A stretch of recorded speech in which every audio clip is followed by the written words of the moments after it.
샬롬. 오늘 우리가 나누는 말씀은 치유의 기쁨을 주시는 하나님. 2020년에 우리가 지난 2019년 여름부터 우리에게 무엇을 주시겠습니까? 오랫동안 기도했을 때 분명히 확실한 것은 뭐냐면 이 말씀을 받는 모든 사람들에게 그들이 기도했던 기쁨을 주시겠다 약속을 했습니다. 그래서 많은 기쁨의 종류들이 여기저기서 응답받는 것을 보고 아하, 하나님은 우리의 크고 작은 음성을 들으시는구나 확인할 수 있습니다. 여러분들에게도 이 축복의 기운이 넘어가기를 원합니다. 그래서 오늘 함께 하신 여러분들 얘기를 하지 않아도 혹시라도 마음속에 육신의 질병이나 또는 대인관계 문제나 직장이나 다른 문제가 있으면 오늘 이 말씀 듣고 소망 가지고 여러분 때에 하나님이 주시는 축복의 때에 기쁨이 넘치기를 원합니다. 첫 번째, 여러분들 핸즈아웃을 이렇게 보게 되면 어떻게 기쁨이 넘칠까 아주 간단하게 치유가 되는 게 5가지를 있습니다. 이 5가지를 기억하십시오. 사실은 한 가지는 하나님만 바라보라 이 약속이 되겠지만 또 간단하게 있는 게 뭐냐면 여러분에게 자유하심을 선포하는 하나님, 예수님이 계시다는 겁니다. 여러분의 자유함, 해방됨, 그 평안함을 누리려고 우리는 많이 노력합니다. 졸업을 하면, 취업을 하면, 결혼을 하면, 진학을 하면 또는 다른 것을 얻으면 우리는 기쁠 거라 봅니다. 맞습니다. 그런 것을 얻게 되면 얼마만큼 기쁘지만 또 신기하게도 그것이 서로 얽어매여서 우리를 들어 힘들게 할 때가 참 많습니다. 그리고 또 세상 사람들은 우리가 잘 될 때는 칭찬하는 것도 있지만 시기하는 것도 있고 또 반대로 그 사람이 아프거나 환경이 딱 꼬이게 되면 참 그렇지 않아도 힘든데 가만히 있어도 힘든데 거기다 뭐가 잘못됐느니 조상 탓을 하느니 묘자리가 잘못 썼느니 죄가 있느니 왜 이렇게 사람을 힘들게 할 때가 있습니다. 근데 성경은 뭐라 하냐면 예수님께서 이 땅에 오신 것이 뭐냐면 사람의 질병이나 연약함을 해결해 주러 온 것이라는 걸 다시 한번 확인하고 있습니다. 그래서 나와 여러분이 지금 답답한 환경 속에서도 오히려 기뻐할 수 있는 것은 뭐냐면 아하, 우리 주님께서 이 땅에 오신 것이 나의 지금 닥치는 이 답답함을 해결하려고 오셨기 때문에 이제 이 답답함이 우리 주님의 능력으로 반드시 해결될 것을 믿고 나가시기 바랍니다. 아멘. 예수님이 공생애를 시작하면서 금식하시고 40일 금식하시고 마귀와 예수님과 영적 싸움이었는데 그 승리하고 난 다음에 예수님이 사람들한테 첫 번째 선포하는 것이면 말씀을 틀어 선포했습니다. 이것은 나와 여러분에게 지금 예수님이 계셔서 선포하는 것과 똑같습니다. 누가복음 4장 18절에 주의 성령이 내게 임하였으니 이는 가난한 자에게 복음을 전하게 하시려고 내게 기름을 부으시고 나를 보내사 포로된 자에게 자유를 눈먼 자에게 다시 보게 함을 전파하며 눌린 자를 자유롭게 하고 주의 은혜의 해를 전파하게 하려 하심이라. 아멘. 기뻐하십시오. 여러분 혹시 세상에 눌린 것이 있습니까? 치열한 경쟁이나 우리가 미국 땅에 살면서 영주권 문제나 다른 법률적인 문제 때문에 얽어매여서 이방인으로 살면서 얽어매인 거 있습니까? 또는 질병 때문에 답답한 거 있습니까? 물질 때문에 올가매인 거 있습니까? 예수님의 사역은 뭐냐면 여러 가지 종류에서 얽어매인 것에서 해방, 자유함을 선포하는 주의 은혜의 축복해가 지금 임했다는 겁니다. 말씀을 다시 보면 주의 성령이 내게 임하셨으니 주의 성령이 함께하기 위해서 예수님은 어떻게 하셨습니까?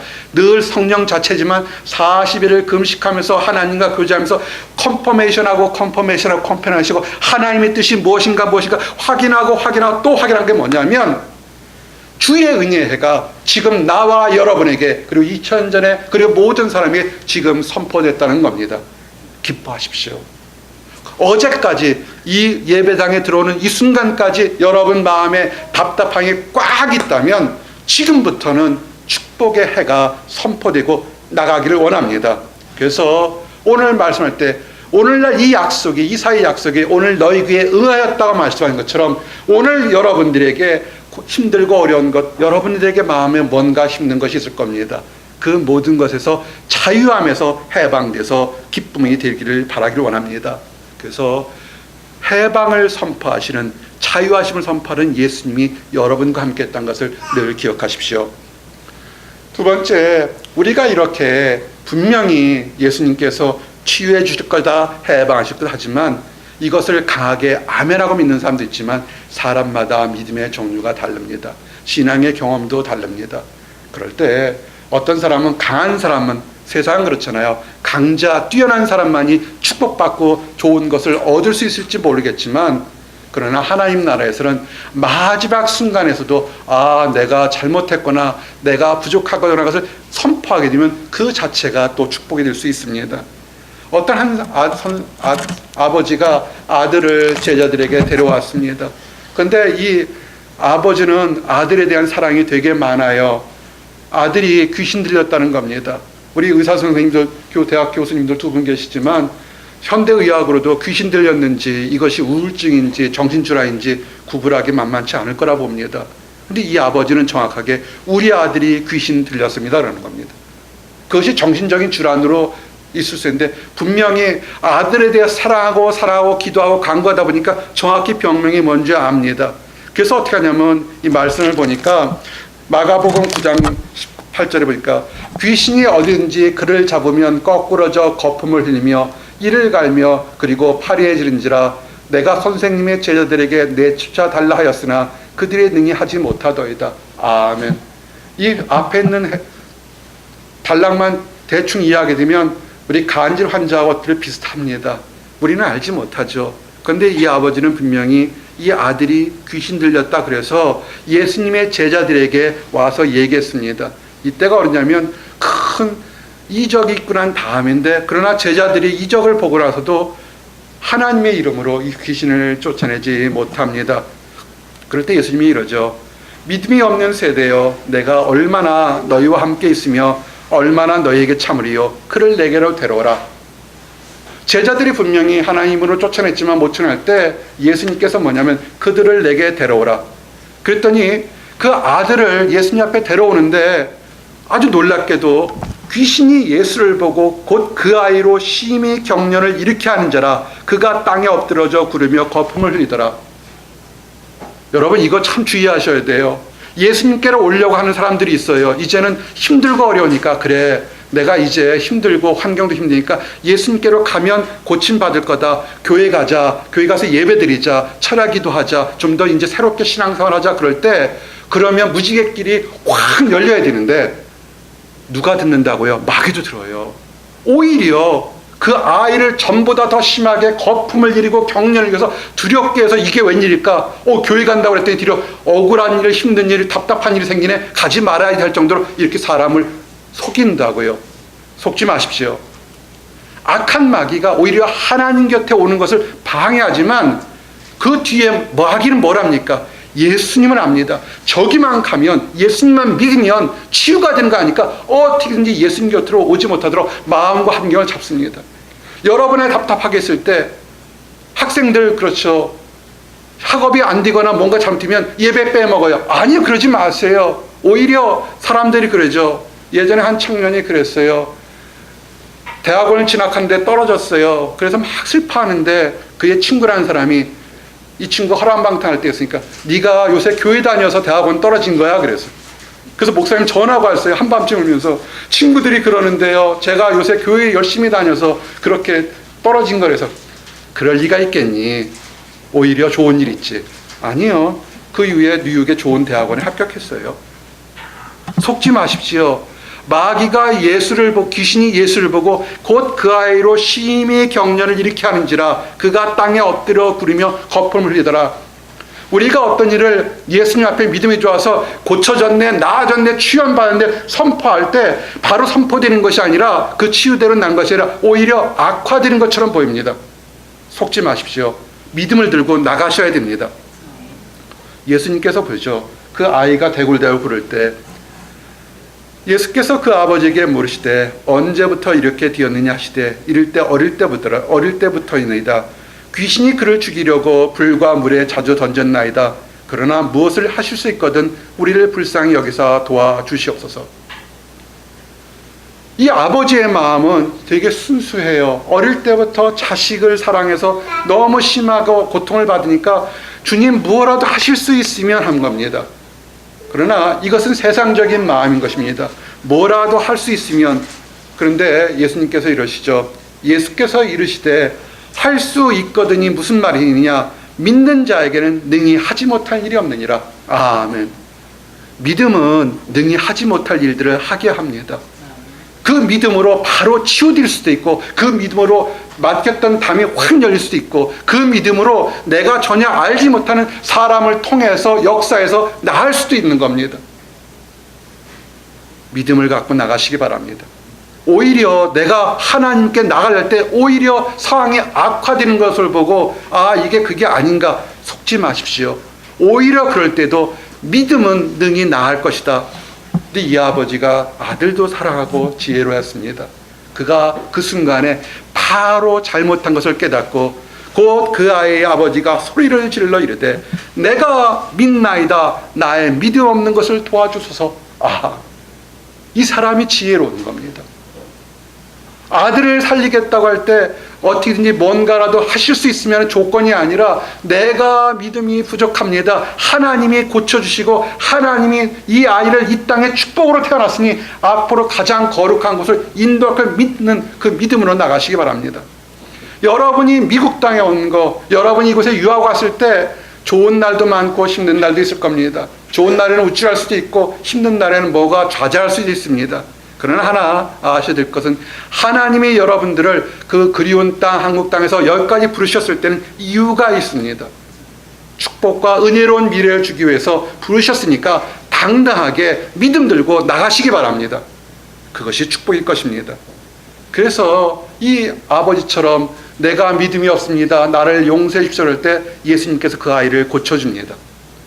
더 좋은 것은 잘못했을 때 내가 잘못했구나 고백하는 것도 있지만 더욱 좋은 것은 백부장의 믿음처럼 이방 로마 사람 믿음처럼 그렇게 하기를 원합니다. 이것이 우리들의 도전일 겁니다.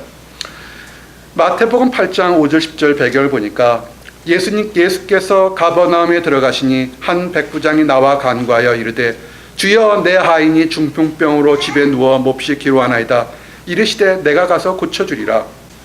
2000년 전에 유대 관세에 보면 로마 사람들과 유대인들이 이렇게 다정하게 얘기하지 않습니다. 한쪽은 강자고 하나는 약자고 하나는 정복자고 하나는 비정복자고 그 다음에 백부장은 자기 밑에 부하가 100명 있는 그 관리이기 때문에 유대 예수님을 이렇게 찾아올 이유가 하나도 없습니다. 근데 그가 찾아왔습니다. 자기 밑에는 하인 하나가 중풍병에 걸렸다는 겁니다. 와서 고쳐달라는 겁니다. 대단한 거죠. 예수님께 가면 내 중풍병자를 고칠 수 있다. 현대의학으로서 중풍병 고치려면 굉장히 힘들 텐데 예수님께 가면 고쳐질 거라고 합니다. 근데 더욱 놀라운 것은 예수님이 그랬어요. 그 자체도 백부장이 달려와서 내 하인을 고쳐주십시오 하는 그 믿음도 대단해서 내가 가서 고쳐주리라. 여러분이 있을 때 인생 여러분 삶이 답답하고 뜻대로 되지 않을 때 여러분 어디를 먼저 찾아가십니까? 예수님께로 오십시오. 여러분을 마비시키고 답답하고 힘들게 하는 것을 예수님 고쳐달라고 하십시오. 그럴 때 더욱 좋은 것은 내가 가서 고쳐주겠다 할 때 백부장은 이렇게 씁니다. 백부장이 대답하여 이르되 주여 내 집에 들어오심을 나는 감당하지 못하겠사오니 다만 말씀으로만 하옵소서. 그러하면 내 하인이 낫겠나이다. 나도 나무에 쏘아 있는 사람이요 내 아래도 군사가 있으니 이더러 가라 하면 가고 저더러 오라 하면 오고 내 종들어 이것을 하라 하면 하더이다. 아멘. 백부장이 놀랍게 얘기합니다. 백부장은 군인입니다. 군인 후에 황제가 있을 거야. 황제가 장군 보고 군인 보고 너는 가라 싸우라 그러면 싸우기 싫어도 싸우는 거고 싸우다 이기다도 사람을 쓰는 것이 군인입니다. 근데 이 백부장 밑에도 부하인이 있어서 이것을 하라 하면 그 하인은 그 백부장의 명령을 할 것이고 하지 말라면 안 합니다. 근데 이 놀라운 믿음을 적용합니다. 백부장이 예수님을 자기의 황제보다 높은 자리에서 당신은 높은 사람이니 명령만 하시면 내가 가서 얘기하면 이 하인은 나을 거다 그랬습니다. 우리 이런 믿음을 가지십시오. 여러분이 예수님을 직접 만나서 여러분 안에 있는 답답함, 환경 문제가 고쳐질 거라 얘기를 들을 때 할렐루야 할 수도 있지만 하나님은 중간에 질서를 통해서, 교회를 통해서, 성경 말씀을 통해서, 오늘 설교를 통해서도 여러분에게 얘기를 합니다. 그럼 듣고 나가십시오. 그러면 여러분의 삶이 변할 겁니다. 근데 이런 믿음을 예수님은 칭찬하신다는 겁니다. 예수께서 들으시고 놀랍게 여겨 따르는 자에게 이르시되 내가 진실로 너에게 이르노니 이스라엘 중 아무에게도 이만한 믿음을 보지 못하노라. 아멘. 정말로 우리가 말씀으로 하나님께서 하시면, 지금 여러분들이 40일 금식을 하거나 아니면 신령한 계시를 봐서 여러분의 문제가 해결될까는 확신을 갖는 것도 있지만, 하나님의 약속을 통해서, 교회를 통해서, 오늘 설교를 통해서 여러분이 해결될 거라 믿으면 그것을 믿으시기 바랍니다. 그걸 때 예수님이 이런 믿음 보지 못했다고 축복합니다. 이제 두 가지를 더 하기를 원합니다. 혹시라도 육신의 병이 있을 때 어떻게 할까요? 나누십시오. 여러분, 병든 것이 부끄러운 것이 아니고 병든 것이 죄가 아닙니다. 여러분의 안에 있는 답답한 문제들, 여러분 지금 해결된 문제가 여러분이 무능력해서 당하는 문제가 아닙니다. 그것은 뭐냐면 지금 그 얘기를 하나님께 나누고 하나님의 사랑과 나눠서 그 무거운 짐을 나누어서 함께 기쁨의 대열로 나가자는 변장된 축복인 것입니다. 히스기야의 왕이 있었습니다. 유다 왕 히스기야는 선한 왕이었습니다. 선을 했지만 열왕기하 20장 1절부터 6절이 보니까 히스기야가 병들었습니다. 그때 우리가 알고 있는 아모스의 아들 선지자 이사야가 있어서 하나님 말씀 듣고 히스기야에게 가서 얘기하라. 너는 병들어 죽을 거라고 알려줍니다. 본인이 아팠는데 하나님의 선지자까지 와서 너는 집을 정리하라. 내가 죽고 살지 못하리라 했으니 이 히스기야가 얼마나 힘들겠습니까? 본인도 알아요. 아픈 거 본인이 가장 잘 알지 않습니까? 그런데 하나님 말씀으로도 환경으로 너는 이제 죽을 거다 그랬습니다. 여러분, 이럴 때 어떻게 할까요? 우리 살다 보면 가장 힘든 것이 누가 얘기하지 않아도 여러분의 학업이나 진로나 취업이나 직장이나 결혼이나 자녀 양육에 여러분들이 가장 잘 아는 문제가 있어요. 근데 누가 와서 또 한마디 더 하죠. 그거 좀 힘들겠는데 그러면 참 힘들어요. 어떻게 하시겠습니까? 그럴 때 히스기야 왕처럼 하십시오. 히스기야가 어떻게 했냐면 열왕기와 20장 2절을 보니까 히스기야가 낯을 벽으로 향하고 여호와께 기도하여 이르되 여호와여 구하오니 내가 진실과 전심으로 주 앞에 행하며 주께서 보시기에 선하게 행한 것을 기억하옵소서 하고 히스기야가 심히 통곡하더라. 아멘. 이 말씀을 나는 여러분들과 나누기를 원합니다. 여러분들에게서도 선을 많이 베푼 사람이 있을 겁니다. 힘든 사람이 있습니까? 근데 하나님께 기도하면서 이런 식으로 기도하십시오. 내가 다른 사람들을 위해서 크고 작던, 내가 부족하지만 다른 사람들 기도하는 것을 기억하시고, 지금 내가 가장 힘들 때 하나님, 내가 도움을 받기를 원하니 나를 도와주십시오. 이런 기도가 어떻습니까? 하나님의 도움을 구하는 기도를 전적으로 히스기야는 했습니다. 하나님만 바라보고. 우리가 하나님 앞에서 얼마나 올바를까요? 올바를 게 없죠. 근데 뭐가 잘한 게 있겠습니까? 부족할 겁니다. 근데 히스기야는 마지막 지푸라기를 잡는 심정이라도 하나님, 그래도 내가 하나님을 알고 하나님으로 선을 행한 것을 보시고 나를 좀 불쌍히 여겨주면 안 될까요? 하나님의 멀시에 대고 지금 애원하고 있는 것입니다. 그가 눈물로 기도할 때 하나님께서 말씀하십니다. 이사야 선지자에게 통해서 얘기하죠. 너는 돌아가서 내 백성의 주권자 히스기야에게 이르기를 왕의 조상 다윗 하나님 여호와의 말씀이 내가 네 기도를 들었고 내 눈물을 보았노라. 내가 너를 낫게 하리니 네가 3일 만에 여호와의 성전에 올라가겠고 내가 네 날에 15년을 더할 것이며 내가 너와 이 성을 아수르 왕의 손에서 구원하고 내가 나를 위하고 또 내 종 다윗을 위함으로 이 성을 보호하리라 하셨다. 아멘. 하나님 안에서 작게 하나님의 자비하심을 간구했는데 구하지 않은 수명이 15년이 늘었고 왕권이 강화된 것을 보게 됐습니다. 여러분, 우리가 두 가지를 평상시 해야 됩니다. 선을 베푸십시오. 그래서 다른 사람에게 베푸는 것이 이해관계와 선을 베푸는 것은 하나님께 구워주는 겁니다. 힘들고 어려울 때 하나님, 울면서 내가 하나님 말씀으로 사랑도 베풀고 중보기도 하고 다른 것 많은 것도 했사오니 이제 내가 병들어 죽게 됐으니 나를 불쌍히 여겨줘서 나에게 그것을 돌려주시면 안 되겠습니까? 그럴 때 하나님이 축복을 베풀어 주는 겁니다. 우리가 그래서 평상시에도 많은 덕을 베풀어 주기를 원합니다. 그리고 마지막으로 여러분을 보호하시는 하나님의 약속이 있습니다. 구약부터 신약까지 우리에게 축복이 뭐냐면 우리를 지켜주는 분은 세상 권력이 아닙니다.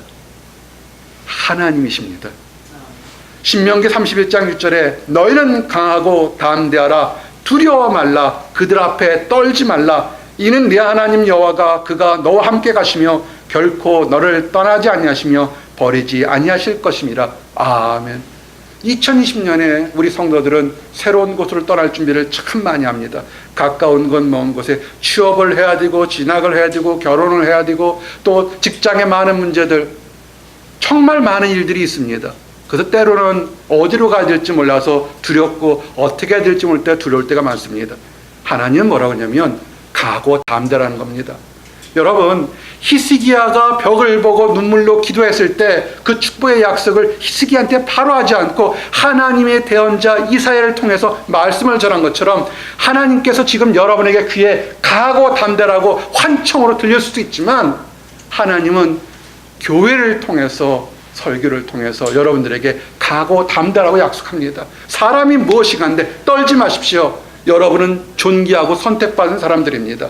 담대하게 나가시길 원합니다. 왜냐하면 우리가 연약하고 우리가 부끄러운 거 이 모든 거 다 대신 짊어지신 분이 계십니다. 그분이 누구십니까? 예수님이시죠. 오늘 우리에게 주신 말씀 그가 찔림은 우리의 허물 때문이요 그가 상함은 우리의 죄악 때문이라. 그가 징계를 받음으로 우리는 평화를 누리고 그가 채찍에 맞음으로 우리는 나음을 받았도다. 아멘. 예수님이 왜 십자가에 달리신 줄 아십니까? 왜 예수님이 십자가에 달리기 전에 채찍에 맞은 줄 아십니까? 우리의 다 있는 허물과 죄를 대신 맺고 못 박혔기 때문에 우리는 해방될 수 있는 것입니다. 이 약속의 말씀이 나와 여러분에게 자유함과 기쁨이 되기를 원합니다. 그래서 여러분을 둘러싼 모든 사슬들이 끊어져서 기쁨에 달려서 찬양하는 나와 여러분들이 되기를 원합니다. 기도하시겠습니다. 할렐루야. 하나님 감사합니다. 우리들에게 새로운 해방과 새로운 자유함을 선포하시는 우리 주님이 계심을 인하여 감사합니다. 우리 것으로는 할 수 없지만 우리의 모든 것을 대신 짊어지시고 십자가에서 죽기까지 사랑하신 우리 주 예수님의 사랑이 있어서 우리는 자유함을 얻게 어여움을 감사합니다. 아버지 하나님, 이 기쁨을 우리만 누리지 않게 하시고 우리의 믿지 않는 가족들과 이웃들과 친구들에게도 알려줘서 하나님 안에서 치유의 기쁨을 다 누리도록 허락하여 주시옵소서. 늘 감사드렸고 예수 그리스도를 받들어 기도드렸습니다. 아멘.